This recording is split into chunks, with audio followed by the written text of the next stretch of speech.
أعوذ بالله من الشيطان الرجيم بسم الله الرحمن الرحيم إن الحمد لله والصلاة والسلام على رسول الله وبعد السلام عليكم ورحمة الله وبركاته. I'm not really sure. Can you people hear me? Sorry about that. Hello, can you people hear me?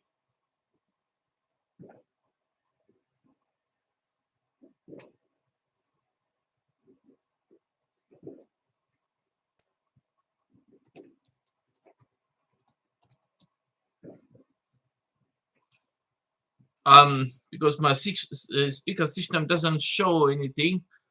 Please let me know if you people can hear me. Hello.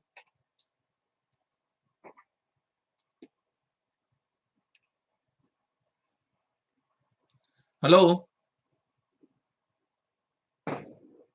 Hello. Can you people hear me, please?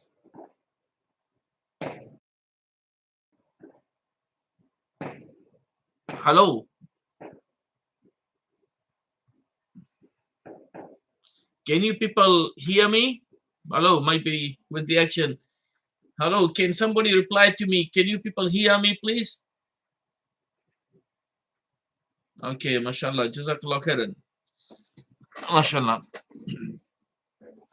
أعوذ بالله من الشيطان الرجيم بسم الله الرحمن الرحيم إن الحمد لله والصلاة والسلام على من لا نبي بعده.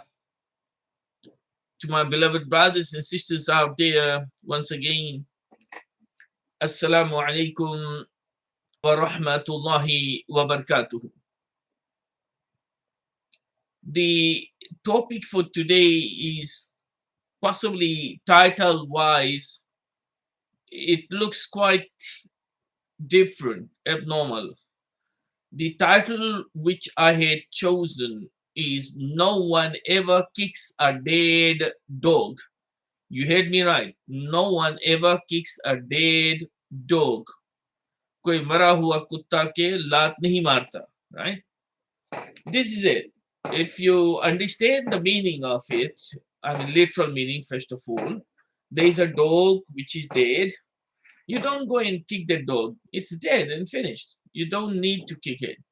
In fact, kicking a dead dog would be considered a malicious act, an act which is unacceptable, an act which is done by someone who is insane, an act possibly associated with a person who is not normal. Let me, before this, share a story. Unusual in its way, in a sense, and that is from one of the articles which I got, that an event occurred in 1929 that created a national sensation in educational circles. A young man named Richard Hutchins had worked his way through Yale, acting as a waiter, a tutor, etc. 8 years later, he was being inaugurated as president of the fourth richest university. This is in America, the University of Chicago. He was 30 years old. Criticism came roaring down upon this wonder boy, or boy wonder. Like a rock slide, even the newspapers joined the attack. The day he was, of course, made the president, a friend said to the father of this man, I was shocked this morning to read the newspaper editorial denouncing your son. Yes, that's the father who replied and said, it was severe, but remember that no one ever kicks a dead dog. Yes, the more important a dog is, the more satisfied people get in kicking him. When you are kicked and criticized, Remember that it is often done because it gives the kicker a feeling of importance. It can often mean that you are accomplishing something and are worthy of attention.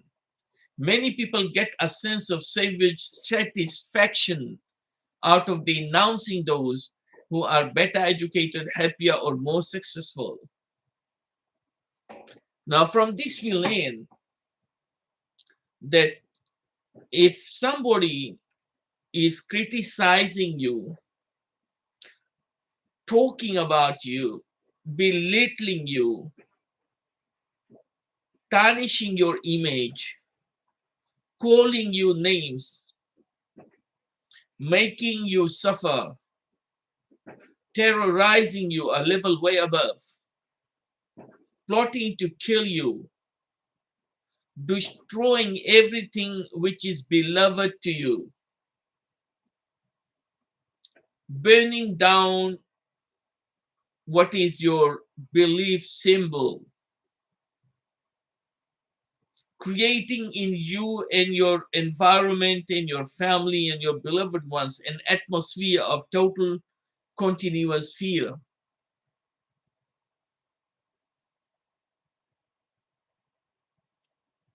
This will be done by those who want to get something out of you. It could be many things. It could be something.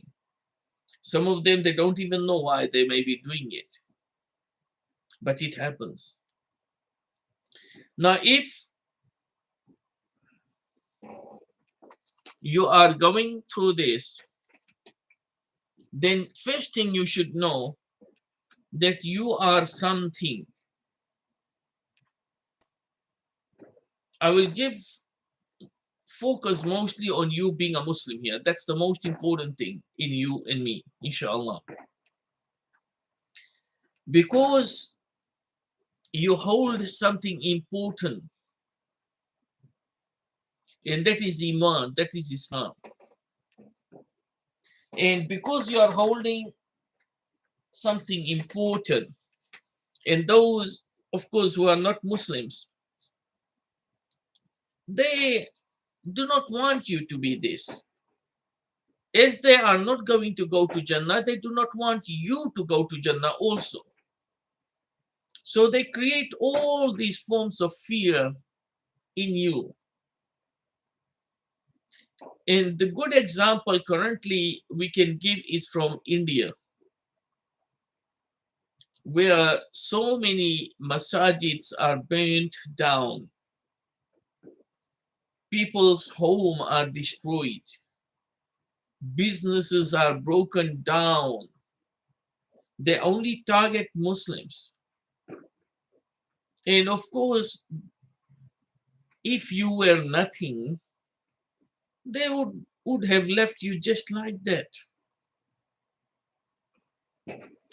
For example, in your life, what will you give more importance to? I will give three options: a lion, a cockroach, and a fly. You will be told that just choose one to focus on. You will never think twice, but only focus on the lion. If it is you want to sell it, you will get lots of money. If it is you need to protect yourself and beloved ones life from someone who is dangerous, then that is the lion. If you want something through which you can show your importance by being the owner of, definitely that's the lion. Those two other things are named is almost non-significant. You would not even look at it twice. The only reason you are focusing on the lion is because of its importance. Due to the importance of the lion in Arabic language, there are hundreds of names given to this one animal.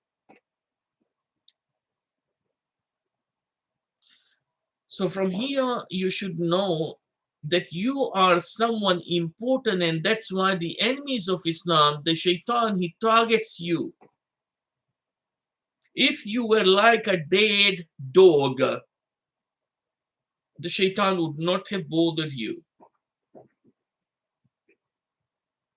So remember, next time when people they target you or your fellow Muslims, they destroy your stuff, they try to create fear in yourself, they call you names, they lie about you and your beliefs, they look down on you, they whatever. Remember that you are someone important, you have something precious, and that's why this is happening to you.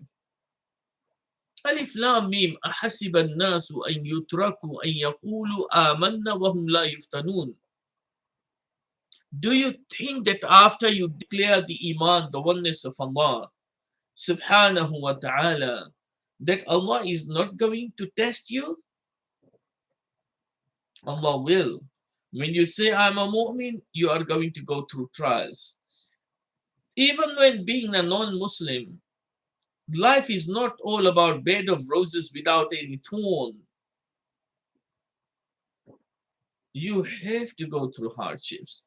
So this, when we are talking about the facts of life and the way we Muslims are at present, I remember two beautiful hadith I would like to share with you all. The first one, بدأ الإسلام غريبا وسيعود غريبا كما بدأ فتوبى للغرباء رواه مسلم عن أبي هريرة. Islam started as something, a deen of being strange, gharib. A musafir, a traveler, is considered gharib, unknown. Not the gharib which is opposite the faqir, meaning a poor man in Urdu, no. وَسَيَعُودُ كَمَا بَدَأَ غَرِيبًا, and it will go back to being something of strangeness as it started. And then the tuba, either a shajara fil jannah, a tree in the jannah, or the jannah itself. The end meaning is same, lil quraba, for those who are strangers. When Islam started, it started with so few people. It was strange. Anyone who becomes Muslim, those who were not Muslims, they used to look down at them, mock them, laugh at them, torture them, punish them if they can, try to kill them if they can. They killed many where they could. Subhanallah, it only took 20 years and few years, 23 in total, for Islam to spread like fire. Even though they tasted the victory all over, still the Muslims, they suffered all over again. This is imtihan from Allah subhanahu wa ta'ala. وَسَيَعُودُ كَمَا بَدَأَ غَرِيبًا, it will go back to its old ways, meaning not in numbers, because in numbers, look at how many we are. We are in billions. MashaAllah. Massive number of Muslims. So, Gharib in what sense? Gharib in the sense of practicing Islam. Leave alone what the enemies they want out of you. Even within the Muslim Ummah, parents at times they play a major role in destroying the faith of their children. Like what? They will tell them, don't keep beard now. They will call you terrorist. When you grow up and you finish your school, then have beard. Astaghfirullah. To the daughter, don't wear hijab. You don't need it. It's okay. You are in New Zealand. When you grow up and you get married, then you do. By the time she grows up and wants to get married, she does not want to know anything called hijab. She doesn't. By the time your son grows up, because he wasn't keeping beard, you try as much as you can, he will say, I'm not going to keep the beard. Simple as that. So you as the father or the mother were the reasons. Encouraging them to come to the masjid. No, don't go there. You have to study. You have exams to do. You encourage your children to have their boyfriends and girlfriends. Astaghfirullah al-Aliyyul Azim. You encourage them to know about them before marriage, and you say, we are in a different world now. They need to know each other, so that look at the divorces which is happening, Shaykh. If they know each other, it will be better. So that when they get married, they will not get divorced. Who said that? Are you more knowledgeable than Allah? Are you better than Rasulullah sallallahu alaihi wasallam? Did he send his daughter Fatima to Ali and said, go and have a cup of coffee and sit down under the date farm and have some dates there and enjoy some kahwa, and then let me know, my daughter, if you agree to get married to Ali? Astaghfirullah al-Azim. Abu Bakr radiallahu ta'ala anhu, did he say to Aisha, Aisha, you had been small, now you are 9 years old. You go and see if you like Rasulullah, then you can be with him, otherwise just come back home. This is what you are going to teach your children. This is what it is. وَسَيَعُودُ كَمَا بَدَى غَرِيبًا. We will become gharib. If somebody is practicing hijab, you say, hey, you are in the Western world. Look at all the terrorism going around here. What you want to wear, sister? Yeah, I do understand that there are countries where it is very difficult. Let the local scholars there decide what to do. But I'm talking about places like New Zealand, for example. Leave alone New Zealand, even Islamic countries. Look at what is happening all over. Fatuba lil ghuraba. Fatuba lil ghuraba. Jannah for the gharib, for the strangers. Deen, the Jannah, is agla sil'a, the most expensive item in the world is Jannah, which you cannot buy with any money after you die. It has to be bought now. It's not only with money, there are so many things involved. The first one is your iman, your submission, your salah, your zakah, your fasting, your hajj. Fatuba lil ghuraba.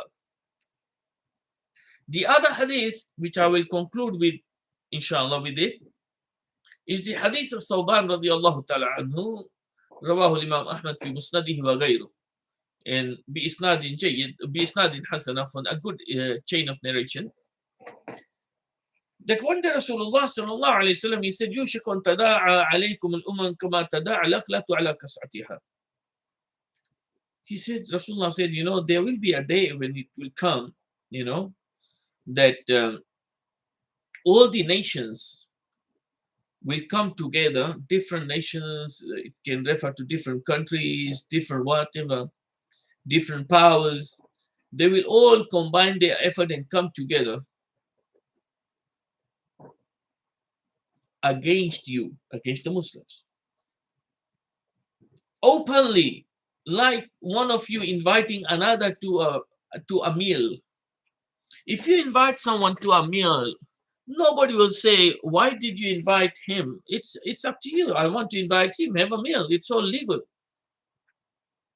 They will make it legal. They will make it normal. Nobody will be stopping them from doing that. Nobody can dare. Everyone is weak. They don't have that dare stuff in them anymore to put the fear in others. So the Sahabas, that was shock for them. They said, Ya Rasulullah, min qillatin bina, meaning, awa min qillatin, will it be, Ya Rasulullah, this is going to happen because the number of Muslims will decline and go very less, and the non-Muslims will become so much in numbers that the Muslims will have no more any power on them? He said, La, no, it's not that. وَلَكِنَّكُمْ غُثَاءَ كَغُثَاءِ السَّيْلِ. It's not that, meaning, he said in another riwayah, وَأَنْتُمْ يَوْمَئِذٍ كُثُرٌ, you are many in numbers. وَلَكِنَّكُمْ غُثَاءَ كَغُثَاءِ السَّيْلِ. You are going to be like the debris in the flood. You must have seen floods either live or in videos in YouTube's and internet, when rain comes and big flood starts to come. It breaks dams even. If a dam is broken, the entire villages can be wiped out. And not only that, it can destroy buildings, very powerful concrete houses, two, three-story houses. It can make it flow with the water. So the flood is very powerful. And the debris which is going to be in the flood, they have no control over themselves. It's the water which will throw you there, chuck you there, put you there. That's it. So you will be like the debris of the flood. The flood will take you wherever they want. You have no option, no choice on it. And then he said, sallallahu alayhi wasallam, تنزع المهابة من القلوب عدوكم منكم ويوضع في قلوبكم الوهن.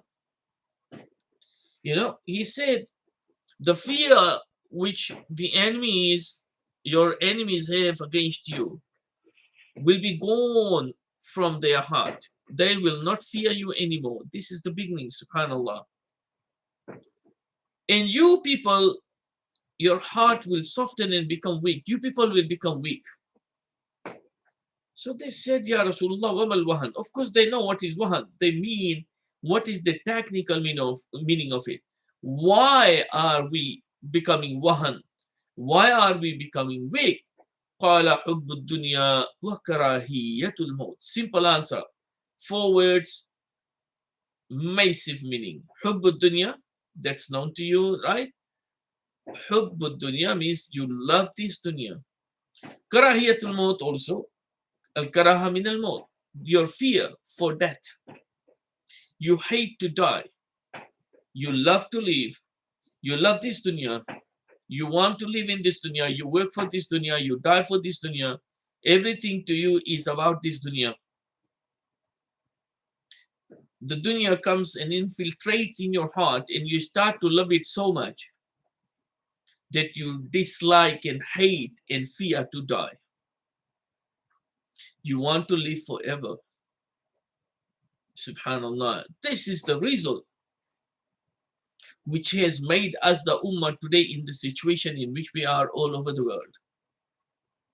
Remember, nobody dares to kick the dead dog. If you are feeling the kicks, if you are feeling the punches, if you are feeling and going through sufferings because of what is happening to our ummah, then know that we are not dead dogs. We are alive and very much alive. And we are not going to die like this, inshallah. Let us go back to Quran and Sunnah and stay hard to Quran and Sunnah and practice it and teach it and promote it. Wa jazakumullah khairan wa barakallahu fikum. Any questions, please, you can post. Subhanakallahumma wa bihamdik wa nashhadu an la ilaha illa anta nastaghfiruka wa natubu ilayk. Wassalamu alaikum wa rahmatullahi wa barakatuh.